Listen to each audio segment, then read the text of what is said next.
Assalomu alaykum. Bugun biz yangilangan WinPro onlayn konstruktoridan qanday foydalanishni ko'rib chiqamiz. Profilga kirishdan oldin boshlaymiz. Buning uchun siz eski login va parolingizdan foydalanishingiz mumkin. Biz ma'lumotlarni kiritamiz va kirish tugmasini bosamiz. Hisobingizga kirishda eslatib o'tamizki, biz yangilangan konstruktorning barcha foydalanuvchilarga standart tarif bo'yicha 2 oy muddatga bepul kirishni ta'minlaymiz. Yangilangan konstruktor endi asosiy ekranda loyihalaringiz saqlangan o'lchovlar va mavjud bo'lgan shablonlarni ko'rsatadi. Shuningdek, loyiha ma'lumotlarini ko'rish uchun yorliqlar bo'ylab harakat qilishingiz mumkin. Funksional hozirda beta testda va biz unga yangi xususiyatlar qo'shmoqchimiz. Shuning uchun fikr-mulohaza bildirsangiz xursand bo'lamiz. Endi siz asosiy sahifadan yoki o'lchovlar yorlig'iga o'tish orqali yangi o'lchov yaratishingiz mumkin. Va o'lchovlarni qo'shish uchun siz endi alohida obyekt yaratishingiz shart emas. Biz shablonlarni ko'rsatishini yanada qulayroq qildik. Uni chiqarish uchun yaratish tugmasini bosganimizdan so'ng shablonlarni ko'rishimiz mumkin. Bu yerda siz o'lchamni kiritishingiz mumkin, so'ngra profilni va uning rangini tanlab, ramka yarating tugmasini bosib, romni yaratishingiz mumkin. Shundan keyingina yaratish tugmasini bosish orqali siz konstruktorda kerakli romga ega bo'lasiz. Agar siz shablonni tanlamoqchi bo'lsangiz, o'lchamlarni kiritishingiz shart emas. Shunchaki profilni, rangni belgilashingiz mumkin. Keyin shablonni tanlang va yana yaratish tugmasini bosing. Shundan so'ng konstruktorda kerakli variant ochiladi. Yana bir yo'l bor. Siz deraza o'lchamini kiritishingiz, profilni va uning rangini tanlab keyin shablonni tanlasangiz, sizga kerak bo'lgan shablon konstruktorda ko'rsatilgan o'lchamga moslashtiriladi. Konstruktorda odatiy funksiyalar o'sha joyda qoldi. Biz tashqi ko'rinishini yaxshiladik va bir nechta qo'shimcha sozlamalar qo'shdik. Misol uchun, agar sizga boshqa oyna rangi kerak bo'lsa, siz shunchaki o'ng tomondagi oyna yorlig'ini ochib, kerakli rangini tanlashingiz kerak. Shundan so'ng shablonda oyna avtomatik ravishda tanlangan rangga o'zgaradi. Agar siz qanot qo'shgan bo'lsangiz, bu yerda ham ba'zi yangi xususiyatlarni ko'rishingiz mumkin. Misol uchun, siz qanotdagi ilgaklar soni, o'rnatish usulini tanlashingiz va hatto ochish tugmasini bosish orqali deraza qanday ochilishini ko'rsatishingiz mumkin. Konstruktorda agar mijoz o'z uyi yoki ofis uchun bir nechta shunga o'xshash variantlarga muhtoj bo'lsa, darhol derazalar sonini belgilashingiz mumkin.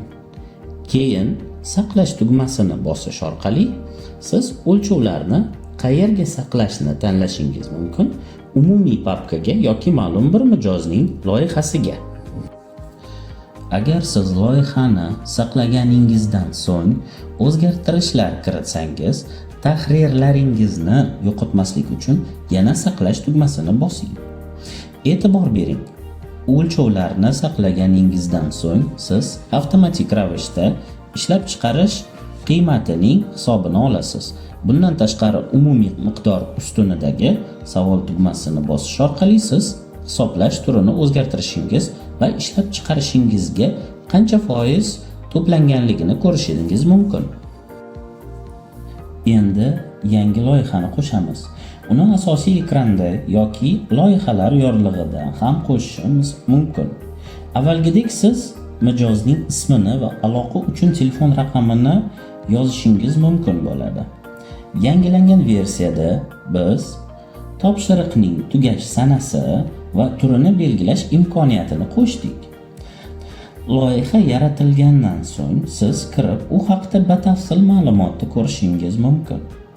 Umumiy yorlig'i barcha ma'lumotlarni, shu jumladan loyihani yaratishda ko'rsatgan ma'lumotlarni ko'rsatadi. Bu yerda agar kerak bo'lsa, mijozning manzili va buyurtma tavsifini qo'shishingiz mumkin. Mahsulot bo'limiga kirganingizda siz ushbu mijoz uchun qaysi derazalar yoki eshiklarni saqlaganligingizni va har birining narxi qancha ekanligini ko'rasiz. Bu yerda agar kerak bo'lsa, har bir o'lchov uchun batafsil texnik xususiyatlarini ko'rishingiz mumkin. Qo'shimcha xizmatlar bo'limida shaxsiy sozlamalaringizda oldindan belgilash va ular uchun to'lov turini belgilash orqali alohida qo'shishingiz mumkin. Alohida ustunda har bir mijoz uchun to'lovlar va chegirmalar o'rnatish imkoniyati mavjud. Siz shunchaki sozlamalar bandini tanlab, istalgan ustundan sozlamalarga o'tishingiz mumkin.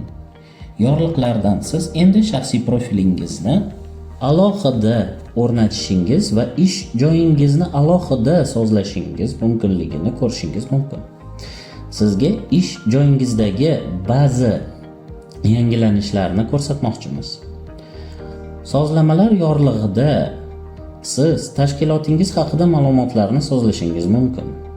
Aloqa ma'lumotlari yorlig'i sizga qanday va kim bilan bog'lanishni, shuningdek, tashkilotingiz qayerda joylashganligini belgilash imkonini beradi.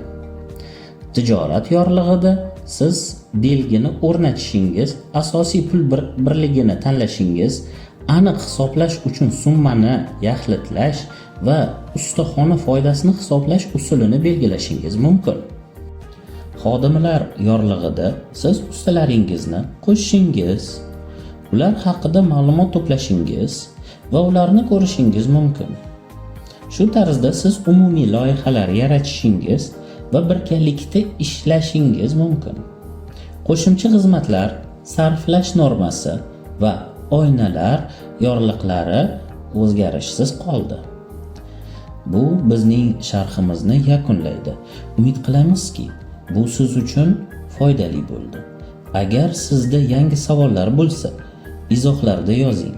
Biz esa to'liq ma'lumot berishga harakat qilamiz.